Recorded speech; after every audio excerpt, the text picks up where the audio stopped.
Hello, everybody. This is Palm Springs Cindy, and tonight I have something I want to share with you, something that I really want to talk about, something that I actually is sort of something I'm going to tell about myself. And I'm curious to know if any of you ladies or people watching have ever felt this way. I find that the older I get, the more I tend to isolate. Now, for those of you who have watched me, I know you're going to think that, that's a little bit crazy because I seem to be so active, and I am.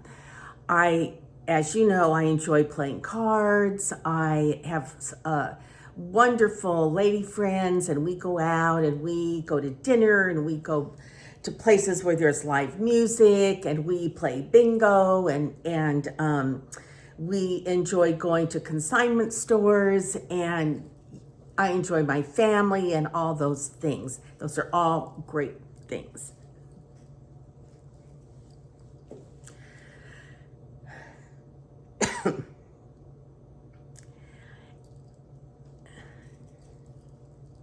And I enjoy my family. I enjoy my daughter, who lives just about 45 minutes drive from where I live. I enjoy my dog. However, what you might not know about me is when I am out, if I'm at a party or two or a luncheon and whatever, I like the next day or the next 2 days, I'm home and I'm on the couch.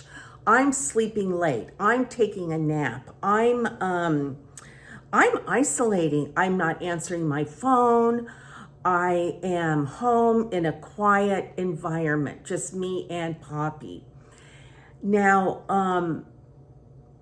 if I'm home alone, enjoying my own company, watching a good movie, eating popcorn, having a glass of wine or whatever, I find it very fun. I enjoy it. It's comforting to me. It's renewing for me. And I might not even do housework or anything like that. And then, after a day, maybe 2 days of really isolating and hunkering down and being cozy, then, it starts to get to me. And I'm like, I got to get up, get my dishwasher emptied, get my, countertop cleaned off, get my laundry done or whatever. But sometimes I can almost get a little concerned about myself because I do enjoy and tend to hibernate probably more than I should. And so I did a little Google study on this. And there are some things that I want to share with you because I'm curious. I Googled issues that concern senior women. And these were some of the ones that I related to and that I sort of jotted down. And one of them was isolating, and that it's easy to isolate, especially when you live alone, as I do. And, I know I'm not the only senior citizen woman that lives alone, but I wrote down here that I will isolate or spend time at home by myself because it's comfortable, because it's easy, because it's safe, and it's enjoyable. I just the other day I watched this movie. I think it was called The Damned Don't Cry with Joan Crawford. It was a real old movie. It was really good. It was probably maybe even 2 hours long. Well, anyway, it was a wonderful afternoon, and I enjoy finding a great classic movie and watching it, or binge watching a series or something like that on my isolating days. And then, for example, there are I'm supposed to go pick up a medical thing, a sleep study that I'm supposed to do here at home. And so I realized I was supposed to go pick up my equipment the other day. And I thought, I looked at my calendar and I thought, yeah, it's kind of out of town. And I thought, you know what, I just don't want to. I don't want to drive that far. I don't want, the sleep study thing was sort of, it's not real, it's not an emergency type thing. It was more of a let's find out why you're not sleeping well kind of a deal. Well, I don't want to leave my house to do that. I don't want to drive there, and I'm probably not. I'm probably not going to go. I'll probably call and say I'm not going to come pick it up. Forget it. And because it's inconvenient and it's not something it's not something I want to do, and so I'm probably not going to do it. Another reason why people, including me, tend to put the brakes on going out and about is because of sensory issues. Now, for example, when I drive, I don't know if you guys do this. I mean, I have to wear glasses when I drive. My vision's been checked. I just got my license renewed. I'm good to go. But when I drive, be it daylight or nighttime, I'm in my lane, and I'm always feeling like the person in this lane is coming over to me. It's like straddling the lane line, or this person over here is coming over to me, and it's like I'm always like, oh, I feel like they're always coming over into my lane. Am I in their blind spot? Trust me, I've been in people's blind spots where they have come over to me more than once, too many times, and that's probably why I'm a little skittish about that. So I don't like driving for that reason, or I should say I'm a very defensive driver. I have fear of driving, and I don't drive very often, and when I do, it's usually, well, it's not usually, it's always, just right here in town. But even though, like the other day when I was at Target, I parked, and there was a big, I parked, and there was as I pulled in, there was a big truck right in front of me, and that was high up because it was so big, and they had their big lights on. Well, I was like paralyzed by the light. I turned my car off, turned my radio off, but I was like, I was like reaching for my phone, reaching for my purse, and I thought my phone had fallen out. Well, anyway, I was like, turn your lights off. I can hardly see to get out of my car. So, things like that, those visually, like even when I'm driving, going in my lane, going my direction, the cars that are coming this way with their lights on, their white lights, are too bright for me. And it makes me uncomfortable driving. I have to really concentrate. And another reason why I don't like going out so much is I have a fear of having an accident. Now, I know, I've broken my right leg twice in like the last 10 years. And so when I do get out of my car, I'm very, very cautious where I'm walking. I'm very pro walking. I look down to see what the ground is like. Is there a ditch? Is there a rock? Is there a curb? Is there a grade down, a grade up? So I'm very careful about getting out of my car, especially in the dark, well, even in the daylight, and getting to my destination, from parking to the store, so to speak. And even when I'm in, let's say I'm going to go to the grocery store, thank goodness for the grocery cart, because I hold on to the grocery cart and it gives me a sense of balance, because I can, maybe it is my, I don't know the term but when you see things, maybe they're larger than they're supposed to be, or they're smaller than they really are. I can't think of the name, but you guys will probably know what I mean.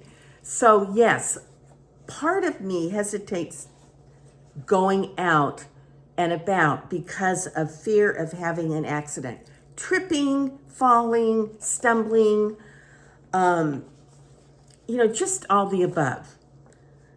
The other reason I tend to isolate is a lack of purpose. And I did a video on this.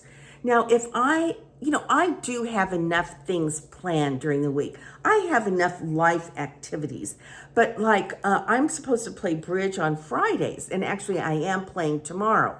But lots of Fridays I call and say, I don't call, they send out a little memo, and I'll say, I'm not going to play because I don't want to play. Maybe I play canasta Thursday nights if we have a late canasta night, and then we don't play bridge till 12:30. Well, that's plenty of time for me to be able to sleep in, have my coffee, take a shower. But I might need more time than that. I might need to isolate and have a lazy Friday if I've been out late Thursday night. So, that's something that when I cancel or when I say I'm not going to show up for bridge, I often think to myself, well, you really have no reason not to go. You need to go. It's good for your brain. It's good for you to socialize. It takes up the whole afternoon, and it really is fun. But, I'm sort of like, no, I'm going to do laundry today. Well, no. I just sort of, in my own mind, play that game where, I have something else. I need to go through my mail. That'll take 20 minutes. So, okay, now another reason. Now, these are reasons that don't necessarily concern me, but I understand them, and I think you will too.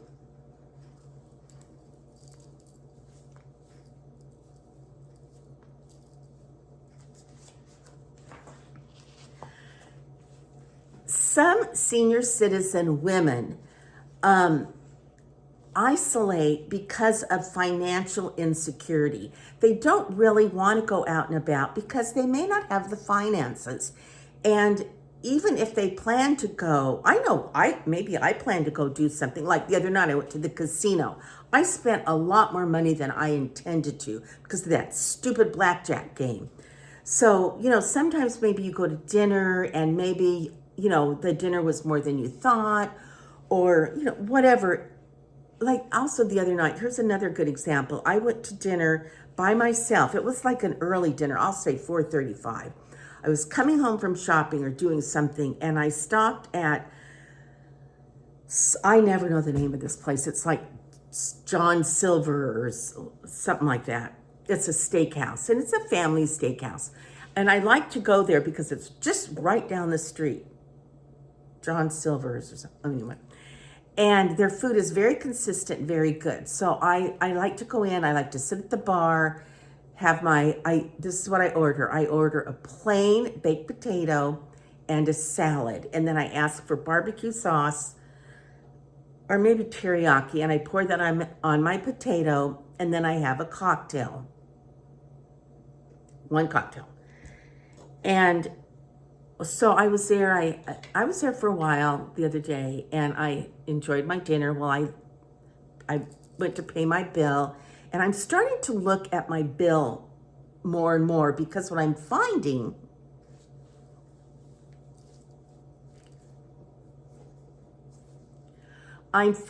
that oftentimes they are adding a tip on the meal without letting you know. And it doesn't have to be a large party anymore. Some restaurants will actually add a tip. And then I look at my receipt, and I think, okay, so my meal was $21. And then I think, okay, a 20% tip on top of that. Well, then I take out the tax. I don't want to tip on tax. And then if I'm really looking at it, and then it's like 22% tip added. Well, I'm thinking, okay, so then I'm not going to add another tip on top of that. So I was looking at my receipt, and they had charged me for a very high dollar vodka. I didn't order a high dollar vodka. That was like $3 or $4 more than just the well vodka, I'll say. So I said, I caught it, and so I asked to see the manager, and I said to them, I told the manager, I said, great dinner, whatever, but I said, I did order a cocktail, and I've been charged for this premium brand vodka, and I didn't order that, and I know that's more expensive. So he said, oh, okay, well, blah, blah, blah, blah, blah, blah, and let me go see. Well, so he ended up saying, he gave me his card or something. He said, here's a voucher. So the next time you come in, you can have a free drink or whatever. Well, I would have rather him give me my money back or taken my bill, checked off the cocktail and said, we'll comp that. Well, not so. So at any rate, those are just some examples of how a senior citizen, especially a woman, can go out and the expenses might be more than what you had planned. Another problem, and once again, this is about mature women. Another problem with going out, and I have dealt with this, is mobility issues. For example, incontinence. Now I know I'm not incontinent, but I will go through cycles where if I need to use the restroom, it like happens like that. And so in my mind, if I'm going to, store X, then I think to myself, okay, if I'm going to go there, do they have a bathroom? Do they have a clean bathroom? Or is there a bathroom along the way? So I have to think of those things because if I have to use the bathroom, that's going to be a problem if there isn't one available. And, a lot of other people don't like to go out as we age because of mobility issues stemming from arthritis. If you have bad knees or hips or whatever, it's not always easy to get in and out of your car, open those heavy doors, in and out. It sounds crazy, but it's true. And that can be a hindrance when I'm thinking about, oh yeah, I think I'm going to go to Home Goods, but now wait a minute. Oh, Home Goods has a good bathroom. Is there good parking? I kind of go through that whole menu in my head. And sometimes it's just, for me, it's too much anxiety when I think, I have to return these clothes I bought from Amazon. And okay, well, wait, I've got to get, now what store do I go to? And do I need to, did I get the little scam picture? Did I contact Amazon to say this was the item I was going to return? And did they give me the little code to say it's okay, you can return them, go to Staples or go to Whole Foods or whatever. So sometimes it's just more gobbledygook than I want to do. And I think, okay, forget it. I'm not going to return them, or I'll take them to Goodwill, or I'll give it to my friend or whatever. I don't want to go out when I know I should, because it causes high anxiety, and it's not worth it to me. So anyway, there you go. I just wanted to have this conversation because, like tonight, I had my canasta. Tomorrow I am going to play bridge. But I don't want you guys thinking I am on twinkle toes every day, because I'm not. And there are days upon days where I isolate and I binge watch a good TV show or whatever. And I just get cozy on my couch. Ooh, fly. And I don't do anything. And then, those are usually the times where I'm not uploading videos, because I'm sort of in a isolating mode. And then I get, I'm renewed, I'm rested, and then I think, okay, I'm ready to go again. So does this ring a bell with any of you guys watching? Do any of you ever just need to spend some time home? Do any of you ladies ever just, don't feel like venturing out because it's too much anxiety, and it's just safer and more comfortable to be home? Let me know. I'd really like to hear your comments. P.S. I love you. Mwah. Until our next conversation. Bye-bye.